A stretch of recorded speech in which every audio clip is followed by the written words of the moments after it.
Hey tubers and grooves, and welcome to this edition of Take the Fear Out of the Gear with me, Jason Bangers. And me, Mr. Chumley Warner. We're visiting an old friend again. Oh yes, again.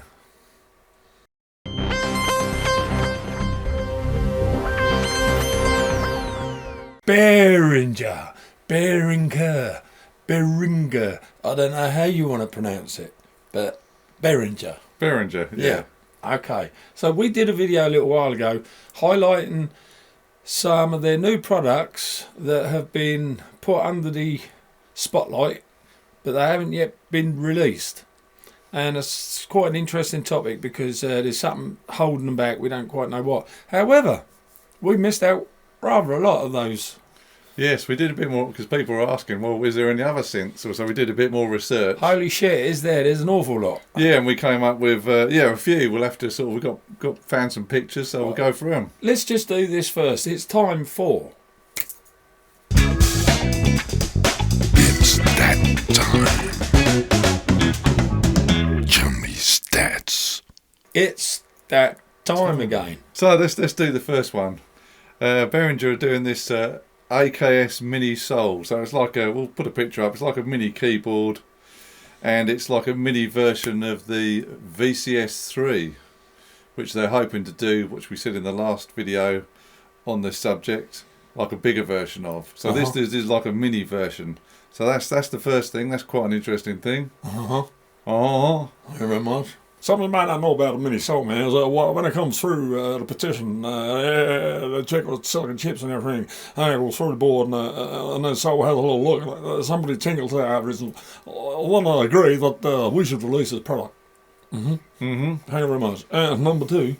The next one, it's the BCR32, which is it's a MIDI controller, which has become very popular, and people have been, modifying it, and they're going to bring out a new one called the BCR 2000. Hold on, man. I'll just put a little picture of that. What's it called again, man? BCR 2000. BCR 2000 right there, baby. That's the one there, man. You're looking at it right now as well. Which is good, because like when an old product sort of gets like a cult status and there's not many left, bringing out a new one, awesome idea. Very much. And the next one's a bit sort of... Could you guess what it is? I'm guessing it's the Behremin, man. Yeah, but it's Behringer's version. It's called the Behremin. There it is, right there, baby. Behremin. That's a funky looking thing. I certainly like to get my hands on one of those. You know what I'm saying? Say no more about that. We all know what a theremin is. Yes, sir. The next one's quite a simple one as well. Behringer are creating their own free DAW, or digital audio workstation. That's awesome, man. That means we come home from work and come straight in. Yeah. Yep. And then what else have we got? This one's quite good. It's called the Enigma. Oh, that's what it is, man. Enigma. Let's put a picture of the Enigma. Awesome. And this one's like a copy of the Buchla easel, which if you have a real Buchla, they're horrendously expensive. But apparently Behringer are going to try and do it for $399. Lord love Behringer, baby. Bring the house down with that. $300 ounce. It's just a snip in the ocean, man. And then the next one is the Herotribe, which is a bit like Korg have done, like all the sort of tribe workstations. Well, this is like a partnership between, there's the original designer of the Korg MS-20, and he's designing this new Herotribe Groove machine for Behringer. Awesome. Well, that'd be great, man, if these things actually are for sale. We can buy them and hold them in our hands. It'd be great. Yeah, you know what I'm saying? Yeah, thank you very much. And then this is a good one. We'd all want one of these. This is, they're doing a copy of the Linn Drum. Oh, yeah, man.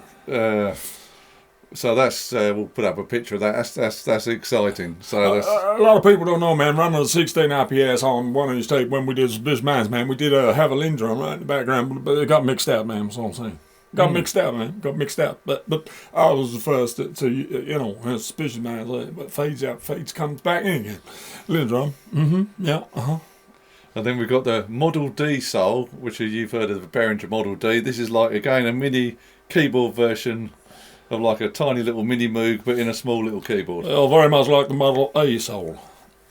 This one sounds exciting. It's this is called the Behringer MS5, which is the copy of the Roland SH5. synthesizer. So that sounds SH5. yeah, that sounds nice. That could be conceived as something else. SH5. Shit. I don't take it from me, baby. I haven't seen one. I mean, these things haven't come out yet. You know what I'm saying? Then we got the we're going abroad. This is going to be called the Polyvox. So what it is, it's like a partnership again. They're collaborating with one of the designers who did a lot of the Soviet synths. So it's going to be a completely different slant. So not Japanese. I just don't think they're going to release that one yet. What do you think, Miss Chumley? And then we've got there was a Korg Poly 6. So they're doing a version called the Poly 8, which is like the Korg Poly 6 but with 8 voices. So that one's coming out. And then we've got pictures. You'll be seeing the photographs are down below here. So they're also doing like a copy of the Prophet 5, but they're calling it the Pro 16, and again it's upgraded. It's got 16 voices, so that'll be a good one to look out for. You know, this day and age, you got to be careful calling something the Prophet, man. Well, we're going to go Prophet again because jeez. We're going to look at this is going to be a copy of the sequential Prophet 600, and they're going to call it the Pro 800. Well, it's more like it, man. Go with the Pro instead of the Prophet. Yeah. And then we've got, let's have a look. Oh yeah, you guys must have heard of the Behringer neutron, but they're going to bring out the new super duper enhanced, and they're going to call it the Proton. Well, that's great, man. That's like a nuclear bomb. Just what we need. Just what we need right now, man. Well, it's going to have a nuclear, patchbay on it, and it's going to be a lot bigger than the old neutron. All I'm saying is give peace a chance, man. That's all I'm saying. And then we're going to go in the sequencer direction. So we all know what a TR-909 drum machine looks like. 909, yes. Yep. So they've taken the sequencer section out, and they're going to call it the RS9. So it's going to be the rhythm sequencer. And we're going to go over to France now. And this one's going to be, there was an original synthesizer called a Cobalt. And this was designed by like a French designer. And it was like the French version of the Mini Moog. Oh la la, croissant. So they're working with one of the original designers, and they're going to call it the Cobalt RSF. I think I've got that right. Mm-hmm. So that'll be an interest. So it'll be like a French Mini Moog. Bonjour. Bonjour. And then we've got the this one's another. It's like a drum machine. If you remember the Simmons and all that kind of stuff. Yeah, man. Pearl did it's called a Pearl Cushion. Oh, carefully say that. Well, that's careful. SY1. So Behringer are going to call it the Sin Cushion. So it's going to give you those sort of boo boo. Yeah, I get it, that man. kind of thing. Pearl cushion kind of sounds like percussion, but sim cushion don't sound like nothing. And then the last one, this will be amazing if they pull this one off. Is this the last one? Yep. That's great, man, because we only got 3 minutes of recording time left. They're going to do a copy of the PPG Wave. This was like a very expensive wavetable synth. So apparently, Behringer are going to go. Do you see that? I'm going to do that again, man. I'll tell you. That's cool, man, Frank. They're going to call it the Behringer Wave. Oh. And if they bring that one out, that will be absolutely amazing. Well, did we just invent a new thing here, Behringer Wave? Was that? Did you just create the Behringer Wave there? Yeah. So there you go. Behringer have got. Well, apart from the last list of synths, look at this list. What a big task they have to get all this done. Listen, unbelievable. Man, back to reality. Yeah, there's an awful lot. I mean, talk about shut the door after the horse is bolted and whatnot.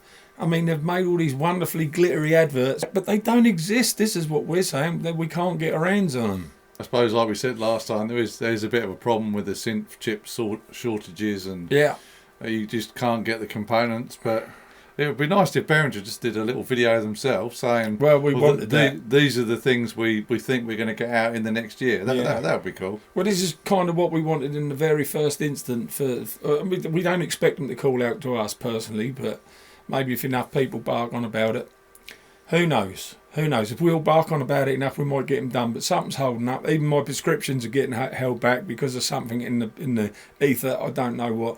But on that note, ladies and gentlemen, we hope you've enjoyed this edition of Take the Fear Out of Gear with the Behringer thing once again. So it's goodbye from me, Jason Bangers. And it's goodbye from me, Mr. Chumley Warner. Don't forget to hit subscribe. Like. And click the bell. Uh-huh. Share with your friends, baby. We'll see you on the next one.